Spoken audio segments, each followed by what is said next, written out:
Now, Banking Committee Chairman Senator Tim Scott, probably happy. Is it really happening? What is it? Is it soup? Is it done? Is it going to happen?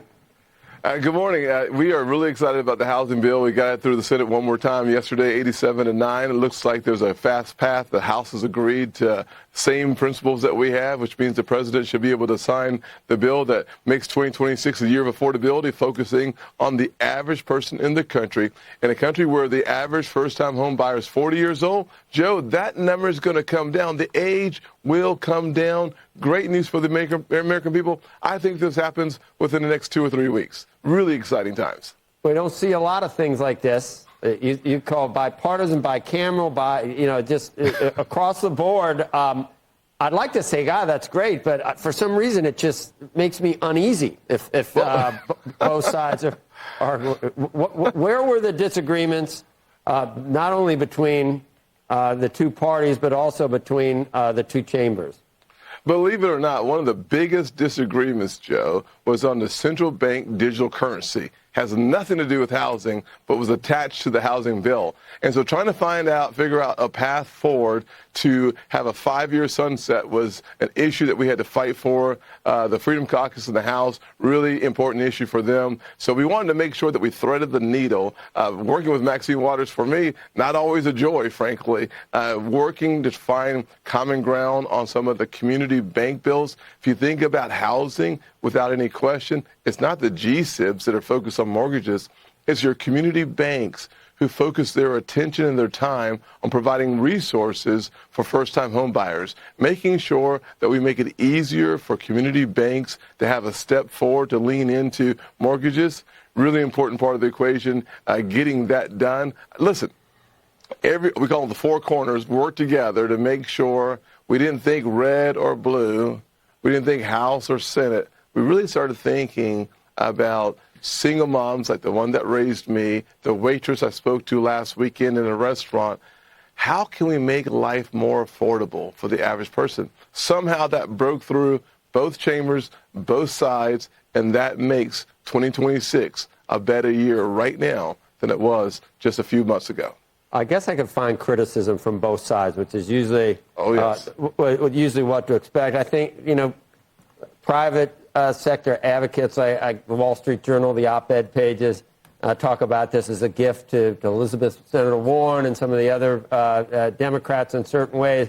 And I'm sure Democrats think that there's too many gifts to corporations or whatever. Did you thread the needle in terms of making it hard for these big institutional entities to buy up too much, but they provide a lot of the capital for refurbishments and for rent, for buildings that are rented out, maybe not ownership, but yes.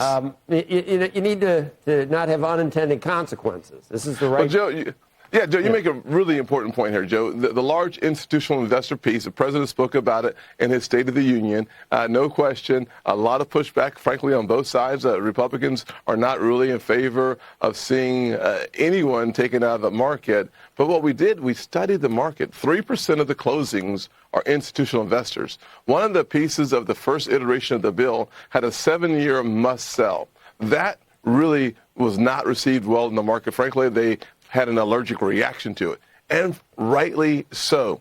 We were able to see that removed out, give a lot of credit to French Hill and the House for working hard with the White House on that provision. That moved out. Other priorities moved in, and that made the large institutional investor palatable, the provision in the bill. But a lot of work was done around that, and frankly, we still need to spend more time watching how this impacts the market. Finally, we included in the bill, Joe, we gave the Treasury more tools so that if market movement goes south, they have the tools to correct it in that large institutional investor piece. Rent to own is a very important part of our market. We wanted to preserve that because, frankly, some communities are built literally just to rent houses. We don't want to stymie the production of houses. Long term, it's going to have a positive impact on the country from a housing affordability, and that's really good news. Well, we have you here, Senator. We've everything happens quicker now. I guess it was the beginning of some people only want to call it a conflict. They don't want to call it a war. But whatever you want to call it, it began, 3 months ago. But it's already over. All along, what were you thinking, and where we are now, what are you thinking? Well, I continue to go back to the average person struggling from paycheck to paycheck. The old saying is, I got too much month for my money. And the end of this conflict, we've already seen it. The oil per barrel down 75, 77 a barrel. What does that mean? Translating for the person, 25 million Americans working overtime.